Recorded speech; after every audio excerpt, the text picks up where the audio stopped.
रेवाड़ी में अवैध प्लॉटिंग का खेल, यानी कि कल कॉलोनियां काटी जा रही है, अवैध प्लॉटिंग हो रही है, डीटीपी कार्रवाई करता है, कई भेदभाव के आरोप लगते हैं। अवैध प्लॉटिंग में भी 10-10 लाख रुपए ये एक 2 किले पे प्लॉटिंग के लेते हैं। अवैध प्लॉटिंग का मामला जो चल रहा है, इसमें सफेदपोश और भ्रष्ट अधिकारी दोनों मिले हुए हैं। और हरिंदर जी बहुत बड़े आरोप लगा रहे हैं, प्लॉटिंग में 10-10 लाख रुपए एक प्लॉटिंग के अंदर, लेकिन इन पे सिर्फ नोटिस देते, ना FIR करते, कोई कुछ नहीं करता और इनसे अपने सेटिंग करके मोटे पैसे कमा लेते हैं। अब ये DTP है, एक ये अनिल डीलिंग हेड है, ये 20-20, 10-10 साल से एक ही कुर्सी पे बैठे हैं। क्यों बैठे हैं? क्या कोई और अधिकारी नहीं है? बता रहे हैं कि भू माफियाओं का कहर, यानी कि पूरा एक नेक्सस कहीं ना कहीं काम कर रहा है, जो पब्लिक को गुमराह करते हैं और आपस में मिल बैठ के करोड़ों रुपए डकार रहे हैं। बड़े नेताओं का इन पे हाथ है। मगरमच्छ अगर जिस दिन DC साहब या बड़े अधिकारी जांच करेंगे, मोटे मगरमच्छ इस अवैध प्लॉटिंग के खेल में कटघरे में होंगे। इनके अपने पैसे इनके दफ्तरों में पहुंच जाते हैं और गरीब बेचारा पिसता है। भूमाफियाओं का अपने रेवाड़ी में एक समझ लो कहर बरप रहा है। शहर की दुर्दशा ये सब सफेदपोश और भूमाफिया और भ्रष्ट अधिकारियों की देन है। भेदभाव वाकई नहीं, 100% भेदभाव है। कैबिनेट मंत्री है, उन्होंने गुड़गांव में जो पीड़ा पंजा चला रखा है, पूरे हरियाणा में सबको दिख रहा है। नमस्कार, आप देख रहे हैं HR न्यूज।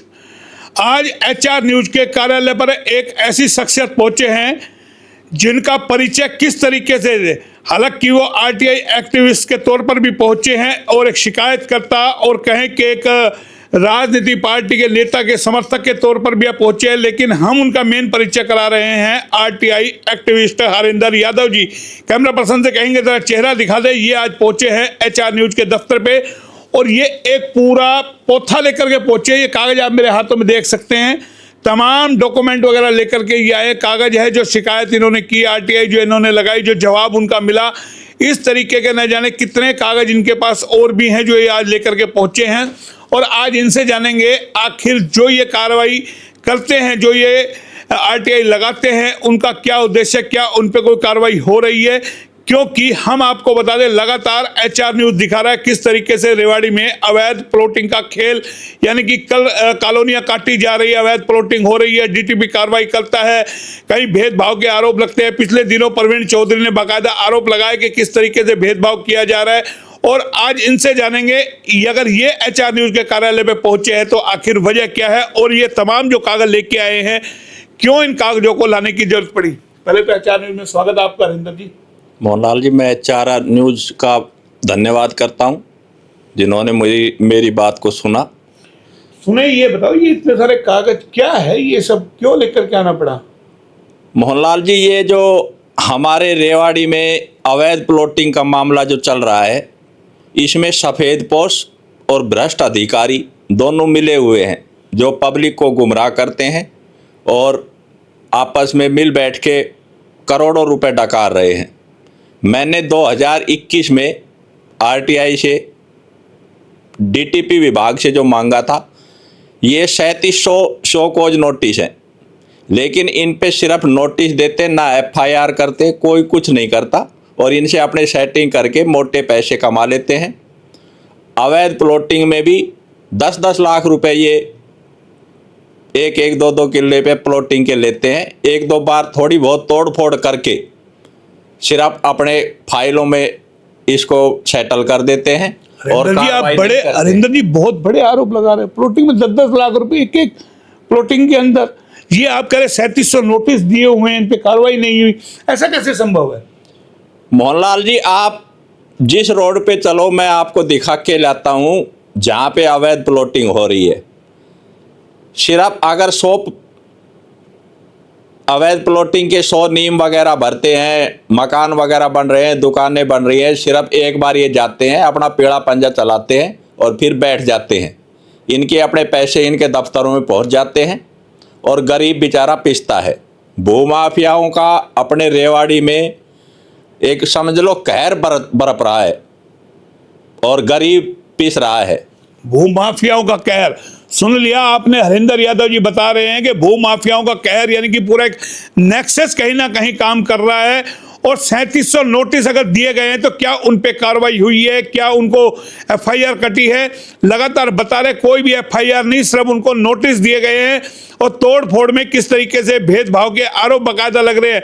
अभी कालूवास रोड पर भी जिस तरीके से बताया जा रहा है कि कुछ दिन पहले हालांकि खुद डीटीपी ने खबरें छपी थी कि 10 दुकानों को तोड़ा है और किस तरीके से तोड़ा है, उस पर भी एक बड़े कहीं ना कहीं गंभीर आरोप लगा रहे हैं कि आधी दुकानों को तोड़ा गया है, आधी को नहीं तोड़ा गया। कालूवास में जो कार्रवाई हुई आपके बोर्डपुर के पास ही पड़ता है, क्या वो उचित कार्रवाई थी? मोहनलाल जी, कालूवास रोड पे आप गोक्कल से और नारनौल रोड तक देखो, सैकड़ों दुकानें प्लॉटिंग हो रही है। और जिस पे इन्होंने कार्रवाई की है वो एक बेचारे किसान का लड़का है, गरीब है, उसकी 4 दुकानों को तोड़िया है, क्योंकि वो जानता ही नहीं है डीटीपी दफ्तर कहाँ है, ना उसको पता मंथली किसे देनी है। इन्होंने अपने वो उस पे गाज गिरा दी। तो और आपने बात की थी डीटीपी विभाग? मैंने डीटीपी विभाग में अनिल है एक डीलिंग हेड, उससे मैंने बात की। मैंने उसको कहा भी कि ये तुम्हारे पास पैसे नहीं पहुंचाए होंगे इसलिए ये गलत है। बोलो नहीं जी, तुम क्यों तोड़ रहे हो? फिर वो 4-5 तोड़ के गया है जो गलत है। वो बिल्कुल गरीब है जिसकी दुकानें तोड़ी है और उसने अपने खेत में बना रखी थी। तो अभी प्रवीण चौधरी ने भी प्रेस कॉन्फ्रेंस की, गंभीर आरोप लगाए, डीटीपी उनको नकार रहे हैं कि ऐसा कुछ नहीं है बाकायदा।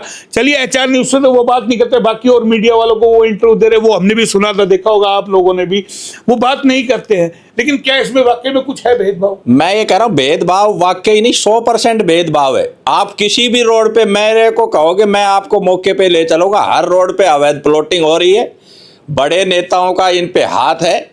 मगरमच्छ अगर जिस दिन डीसी साहब या बड़े अधिकारी जांच करेंगे, मोटे मगरमच्छ इस अवैध प्लॉटिंग के खेल में कटघरे में होंगे। तो फिर नायब सरकार कहाँ सो रही है? आपके खुद नरबीर जी हरियाणा में मंत्री है, वन एवं पर्यावरण मंत्री, फिर सरकार कहाँ सो रही है? नायब सरकार कहती है हम अवैध प्लॉटिंग नहीं होने देंगे। राव नरबीर सिंह कैबिनेट मंत्री है, उन्होंने गुड़गांव में जो पीड़ा पंजा चला रखा है, पूरे हरियाणा में सबको दिख रहा है। बिना भेदभाव के अवैध प्लॉटिंग को ढाया जा रहा है। रेवाड़ी में जब भी कभी भी कार्रवाई होती है तो बड़े नेताओं का फोन आ जाता है, अधिकारी को थोड़े 10-20 दिन के लिए बदल दिया जाता है। अब ये डीटीपी है, एक ये अनिल डीलिंग हेड है, ये 20-20, 10-10 साल से एक ही कुर्सी पे बैठे हैं। क्यों बैठे हैं? क्या कोई और अधिकारी नहीं है? ये अपने पैसों से सेटिंग होती है, गरीबों को कुचला जा रहा है। शहर की दुर्दशा ये सब सफेदपोश और भूमाफिया और भ्रष्ट अधिकारियों की देन है। तो क्या रेवाड़ी का कोई धनी धोरी है, कोई संभालने वाला है रेवाड़ी को? रेवाड़ी मेरे हिसाब से तो सब मिले हुए हैं, ना नेता है ना सामाजिक आदमी है। हम जैसे बोलते हैं अधिकारी मौन हो जाते हैं। अब ये जो मैंने 3700 शोकॉज नोटिस जो मैं आपको दिखा रहा हूँ, मैंने ये सीएम साहब को भी डीसी साहब को भी लिखत में दिए हैं और ये भेजे हैं। उसकी जांच 4 साल हो गए, जांच चल रही है, अब तक जांच नहीं हुई है, जबकि हर चीज़ मौके पे दिखा रहे हैं। सीटीएम साहब तारीख पे तारीख दे देते हैं, जांच नहीं होती है। हम पर दबाव बनाया जाता है, भूमाफियाओं का हम पर फोन आते हैं, हमें धमकियाँ मिलती है, लेकिन हम तो किसी से डरने वाले तो है नहीं, हम तो सामाजिक लोग हैं। फिर जिनके आप समर्थक है राव नरबीर के, वो आखिर क्या कर रहे हैं? उनको नहीं दिखता? वो तो पूरे हरियाणा के मंत्री है, कोई पर्टिकुलर गुरुग्राम के तो है नहीं। हम राव नरबीर सिंह के हम समर्थक हैं। राव नरबीर सिंह हमेशा हमें कहते हैं भाई जो जायज बात है वो उठाओ, अधिकारियों पे जो अधिकारी गलत है उसको गलत कहो। हम आम जनता के हित में कार्रवाई करते हैं। अगर राव नरबीर सिंह भेदभाव करते तो हमसे भी कहते हैं कि उनको क्यों नहीं दिखाते ये तमाम? हमने सबको भेज रखे हैं, राव नरबीर सिंह को भी भेज रखे हैं, मुख्यमंत्री को भी भेज रखे हैं, और कार्रवाई उनके हिसाब से। अब ये अधिकारी हैं, ये भ्रष्ट है, ये फाइलों को दाब लेते हैं। फिर क्या हरियाणा राम हवाले चल रहा है क्या? राम भरोसे ही चल रहा है, वरना विपक्ष तो है ही नहीं। नायब सरकार बढ़िया है, लेकिन डीसी साहब हैं, डीटीपी है, ये सब भ्रष्ट हैं। सफेद पोस्ट जो रेवाड़ी में अपने आप को ये विधायक बताते हैं, सांसद बताते, क्या कर रहे हैं? कुछ नहीं। जब पब्लिक परेशान है, अतिक्रमण शहर नाईवाड़ी पे देखो आप, 100 रेहड़ियाँ लगी हुई है। मेन रोड पे 40 फुट के रोड पे 100 रेहड़ियाँ हैं। दुकानदार बेचारे परेशान है, व्यापारी अपनी दुकानें बंद कर रहे हैं। तो सांसद और विधायक क्या कर रहे हैं? क्या रेवाड़ी को भी भाट जैसे अधिकारी की आवश्यकता है क्या फिर? हाँ, ऐसे अगर भाट जैसे अधिकारी आ जाए तो विधायक भी चुप होगा, सांसद भी चुप होगा, और ये अतिक्रमण की जो मेन मगरमच्छ है ये शांत होंगे। और आपको लगता है ऐसे अधिकारी को इन्हें टिकने देंगे?